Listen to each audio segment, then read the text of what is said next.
নবীর দোয়া কি খালি ফিরতে পারে? আওয়াজ দেয় না, খালি ফিরতে পারে? এমন কাজ করুন যাতে মদিনাওয়ালা আপনার জন্য মদিনা শরীফ থেকে 2 হাত তুলে দিয়ে আপনার জন্য দোয়া করে। এমন উম্মতি হওয়ার চেষ্টা করুন। ভাইরা আমার, বাবার আমার, আব্দুল্লাহ ইবনে ওমর রাদিয়াল্লাহু তাআলা, আমার নবী যায়েদ সাহাবা, টাকা পয়সা ছিল, একদিন রোজা রেখেছে, হাদিস শরীফ, হাযা হাদিসুন সহিহ। তিনি হঠাৎ করে রোজা অবস্থায় সফর করতে বের হলেন, সাথে খেজুর অনেক কিছু আছে। যখন এমন অবস্থা হলো, প্রতিমধ্যে দেখতেছেন বকরি চড়াচ্ছে এক যুবক। যুবকদেরকে নিয়ে, যুবতীদেরকে নিয়ে আজকে কথা বলছি। তখন যুবকের কাছাকাছি গিয়ে বলতেছে, তুমি কিছু খাবা? ওই যুবক আল্লাহু আকবার বলতেছে, হুজুর আমি রোজা। সুবহানাল্লাহ। রমজান মাহিনাও চলছে না, বলে হুজুর আমি রোজা। বলে কি বলো, রোজা রেখেছো? আচ্ছা ঠিক আছে, তাহলে একসাথে ইফতার করব। ইফতারির সময় হলো, মাগরিবের আজান পড়লো, ইফতারি করছেন হযরত আব্দুল্লাহ ইবনে ওমর, ইফতারি করছেন। হঠাৎ করে চিন্তা করলেন, দেখি বান্দাটার তো পরেজগার, দেখি নেক কিনা। সুবহানাল্লাহ বলে।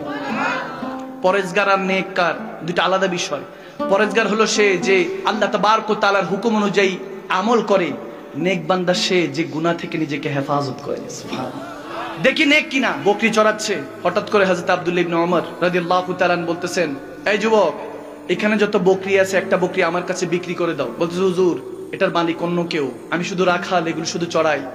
দেখতেছে জামা টামা ফাটা, যুবক অবস্থায়, কোনো আইয়াসি নেই, কোনো দুনিয়াদারির মধ্যে নেই, জিকির করছে আর তেনার সাথে কথা বলছে। তখন আব্দুল্লাহ ইবনে ওমর রাদিয়াল্লাহু তাআলা বলতেছেন, ঠিক আছে, তোমার মালিক দেখবে না, তুমি বলো যে এটা কোনো শিয়াল বাঘ খেয়ে ফেলেছে কোনো একটা বকরি, আমার কাছে বিক্রি করো। বলতেছে, আমি কিছু বলবো না। সে ইফতার করলো, ইফতার করে চলে যাচ্ছে। আব্দুল্লাহ ইবনে ওমর ডাক দিলেন, এই যুবক, অ্যানসার দিয়ে যাও, কোশ্চেন করেছি, অ্যানসার দিয়ে যাও। বলে, অ্যানসার কি দিব?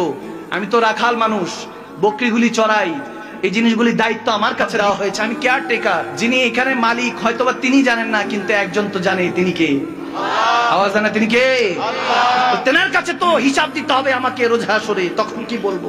যখন আব্দুল্লাহ ইবনে ওমর এই কথা শুনেন, চোখ দিয়ে পানি টপ টপ করে পড়ছে। এত নেককার একটা যুবক, পরেজগার একটা যুবক, তিনি খোঁজ করে বার করলেন এই মালিককে। মালিককে খোঁজ করে মালিকের সাথে কথা বলে ওই 40টা বকরিও কিনলেন। কেনার পরে আস্তে করে ওই যুবককে খোঁজ করে এসে ওই 40টা বকরি দান করে দিলেন। বলেন, নাও তোমাকে আমি হাদিয়া করলাম। বলতেছে, কেন হুজুর, ওয়াই? আপনি আমাকে এগুলো কেন দিচ্ছেন? এগুলো আপনি খরিদ করেছেন। বলে, না না, তুমি কি শুনো নাই, আমার নবী বলেছেন, যদি সত্যি সত্যি আল্লাহকে ভয় করো, ইত্তাকিল্লাহ, আল্লাহর ভয়ের কারণে আল্লাহ তোমাকে এটা জাযা দিবে। এই যে তুমি ভয় করেছো, আল্লাহকে ভয় করেছো, এটা আল্লাহর পক্ষ থেকে তোমাকে পুরস্কৃত করা হয়েছে। সুবহানাল্লাহ। তাহলে সৎ পথে চললে লাভ না ক্ষতি। আওয়াজ আসে না, লাভ না ক্ষতি। দেখেন, আপনি যার সাথে চলাফেরা করবেন, আপনার তাবিয়তটা তার মতো হবে। আপনি যদি আল্লাহওয়ালার সাথে চলেন, তাহলে আপনার নামাজের খেয়াল আসবে, রোজা রাখার খেয়াল আসবে। যদি চলাফেরা ওরকমের সাথে করেন, তাহলে আপনার জেনার খেয়াল আসবে, গুনার খেয়াল আসবে। ঠিক না?